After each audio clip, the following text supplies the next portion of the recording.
Nah, berikut ini adalah alat dan bahan yang akan digunakan pada praktikum hari ini. Untuk alatnya, karena kita menggunakan preparat awetan untuk semua bahan, maka alat yang digunakan hanyalah mikroskop binokuler. Kemudian ada 11 bahan yang akan diamati di dalam praktikum hari ini. Yang pertama adalah irisan duodenum. Jadi irisan duodenum nanti saudara akan mengamati untuk sel otot, untuk mengamati jaringan otot polos dan juga untuk mengamati epitel yang ada pada saluran pencernaan. Kemudian yang kedua adalah bone growth, ya. Di sini adalah tulang keras. Kemudian yang ketiga trakea. Saudara akan mengamati jaringan tulang rawan. Kemudian yang keempat lidah atau lingua. Di sini saudara akan mengamati otot lurik. Kemudian yang kelima jantung atau core. Saudara akan mengamati otot jantung. Kemudian untuk bahan tumbuhannya, saudara akan mengamati daun sirih atau piper beetle. Kemudian dari kelompok monokotil di sini ada daun jagung, zames. Kemudian ada dua batang, ya, ada batang bambu, bambusa sp, batang tanaman mangrove, Avicennia marina, dan ada akar juga yang akan saudara amati. Ya, ada akar eceng gondok, Eichhornia crassipes, dan juga akar dendrobium.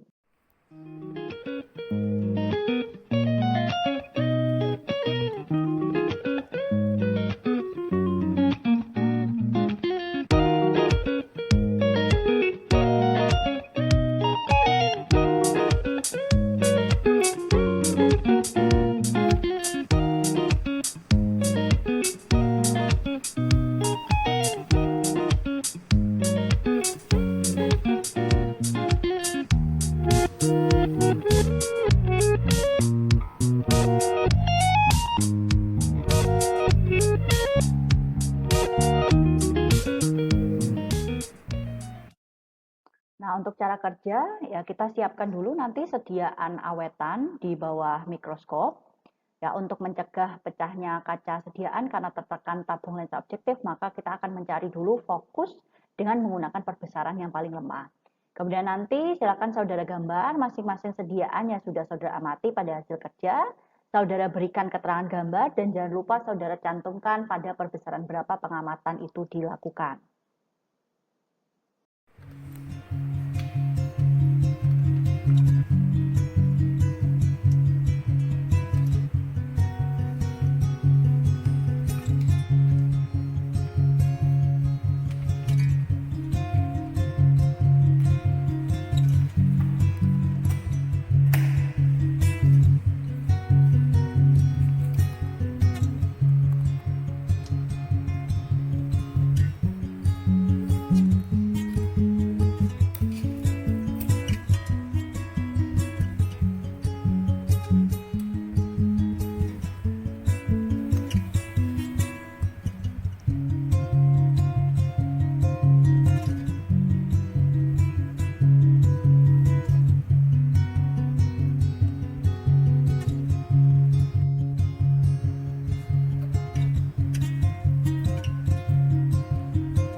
Ini merupakan irisan melintang dari daun zeamys atau jagung pada perbesaran 10 kali.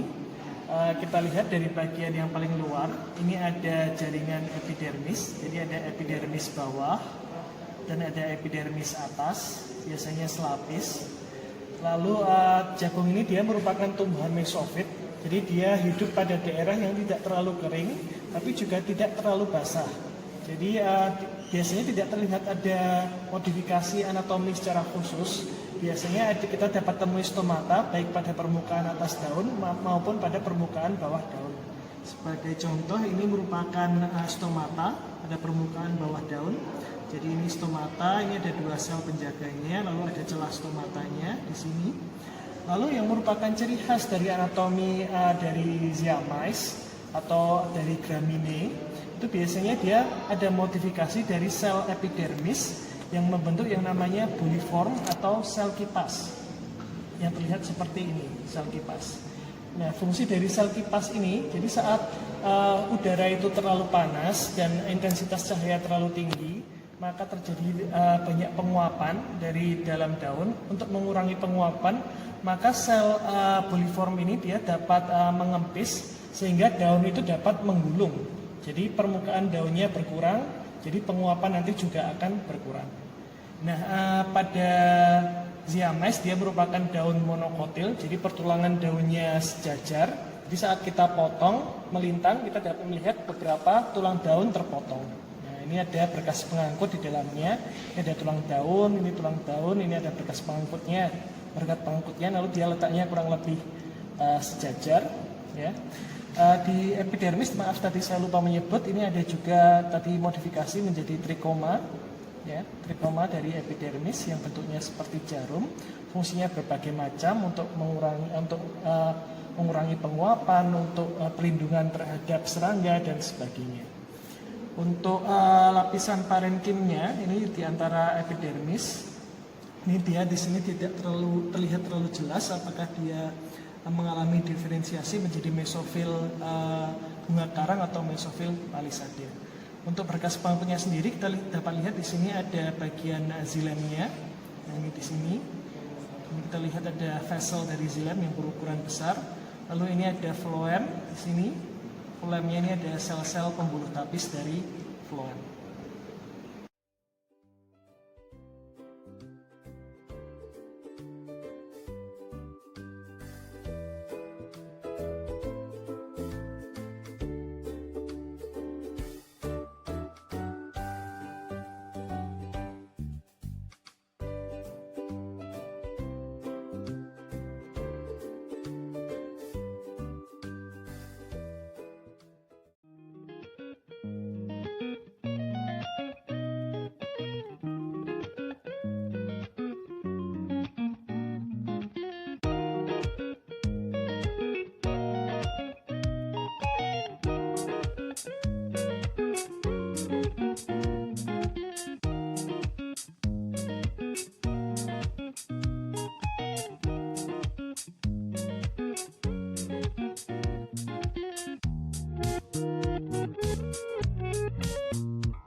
Merupakan penampakan dari irisan melintang akar eceng gondok pada perbesaran 10 kali. Jadi kita akan melihat jaringan-jaringannya. Kita mulai dari jaringan yang paling luar. Dari jaringan yang paling luar kita lihat ada lapisan sel yang biasanya selapis yang disebut dengan jaringan epidermis. Di bagian lebih dalam dari epidermis, kita dapat lihat ada sel-sel yang berukuran lebih besar. Ini merupakan sel-sel parenkim atau jaringan parenkim yang menyusun bagian yang dinamakan dengan bagian korteks. Nah, ciri khas dari tumbuhan hidrofit atau tumbuhan yang hidup di air adalah adanya modifikasi atau diferensiasi dari sel-sel parenkim menjadi jaringan atau sel-sel yang disebut dengan jaringan airenkim. Jadi dia sel-selnya berukuran besar dan berongga. Dia terlihat lebih besar dan berongga. Dia fungsinya untuk menampung udara. Fungsi lain adalah untuk mempermudah proses pertukaran udara antara akar dengan daun. Karena di akar dia biasanya terletak di bawah, dia terendam oleh air, lingkungannya itu hipoksia atau rendah kadar oksigennya. Jadi untuk mempermudah pertukaran udara, dia mengalami modifikasi seperti ini. Di bagian lebih dalam lagi kita dapat melihat adanya sel-sel parenkim lagi, ini bagian korteks. Lalu di bagian terdalam dari korteks ada lapisan sel yang dinamakan dengan lapisan endodermis. Lapisan endodermis ini merupakan batas antara stele atau silinder pusat dengan korteks. Di sini kita lihat juga ada ini calon dari akar lateral. Jadi ini akar primer yang membentuk akar lateral. Asal dari akar lateral ini yaitu dari jaringan pericycle yang ada di stele. Di dalam stele sendiri atau silinder pusat kita dapat melihat adanya berkas pengangkut. Ini yang terlihat lebih besar. Ini merupakan xilem. Ciri khas dari stele atau berkas pengangkut di stele pada akar yaitu dia berseling antara jaringan xilem dan phloem. Jadi ini ada xilem yang besar, di antaranya ada phloem. Nah, di bagian yang terdalam ini ada bagian sel parenkim lagi yang membentuk struktur yang dinamakan dengan ampulur.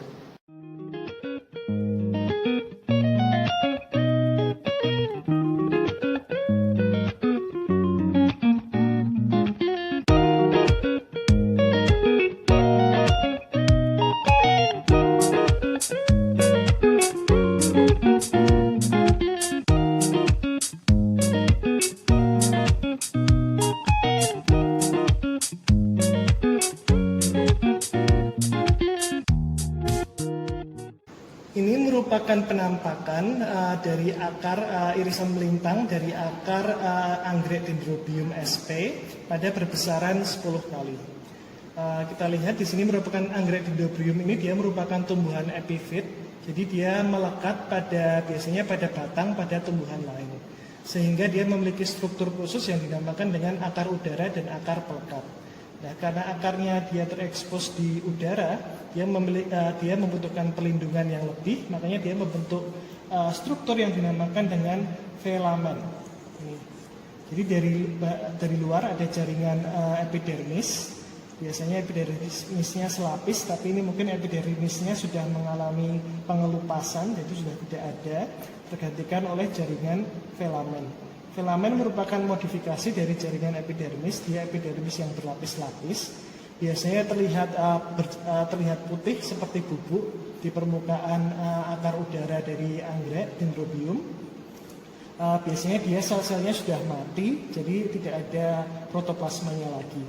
Fungsi dari filamen ini untuk melindungi jaringan dan sel-sel di sebelah dalamnya, terutama untuk melindungi dari sinar UV dari matahari. Dia juga berfungsi untuk mencegah penguapan dan transpirasi yang berlebihan dari jaringan-jaringan di bagian dalamnya. Di sebelah dalam dari filamen kita dapat melihat ini ada struktur yang dinamakan dengan jaringan eksodermis. Nah, eksodermis ini dia merupakan modifikasi dari parenkim. Jadi dia terlihat lebih tebal karena dia mengandung lignin dan suberin biasanya. Fungsinya sama untuk melindungi bagian-bagian yang ada di bagian-bagian yang ada di dalamnya.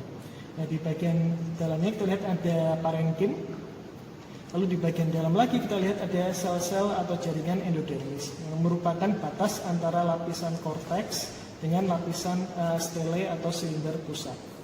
Nah, di bagian stele sendiri kita lihat ada berkas pengangkut.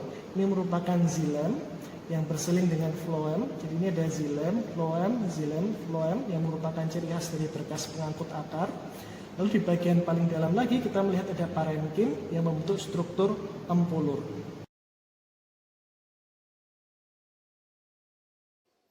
Jadi ini adalah gambar irisan duodenum. Ini untuk perbesaran 40 kali, perbesaran 400 kali, ya. Kemudian ini juga dari duodenum, perbesaran 40 kali, dan ini perbesaran 400 kali. Silakan diberi keterangan pada bagian yang ditunjuk oleh tanda panah. Kemudian ini hasil pemotretan dari tulang keras. Jadi ini perbesaran 100 kali, kemudian ini perbesaran 400 kali. Untuk trakea juga silahkan diberikan keterangan pada bagian yang telah ditunjuk. Lidah juga begitu, silahkan diberikan digambar dan diberikan keterangan sebaik mungkin. Dan untuk jantung juga silahkan digambar dan diberikan keterangan sebaik mungkin pada bagian yang telah ditunjuk dengan tanda panah. Ini irisan melintang daun piper beetle. Jadi ada satu struktur yang tadi belum saya jelaskan, yaitu terdapat modifikasi pada beberapa spesies. Terdapat modifikasi epidermis membentuk struktur yang bernama trikoma. Di sini terlihat trikoma modifikasi epidermis yang bentuknya dia seperti rambut atau berbentuk seperti jarum. Nah, dia merupakan modifikasi dari epidermis membentuk struktur yang dia bentuknya bisa bermacam-macam. Ada yang berbentuk seperti rambut-rambut atau sisik, ada yang berbentuk seperti jarum, ada yang berbentuk spiral, ada yang berbentuk seperti kait. Nah, fungsinya dia bermacam-macam, tapi fungsi utamanya dari modifikasi epidermis ini adalah untuk mencegah serangan dari serangga atau hewan lain yang dia itu sifatnya herbivora. Jadi itu namanya struktur trikoma. Nah, silakan dijelaskan nanti A, B, C, D, dan E apa di sini.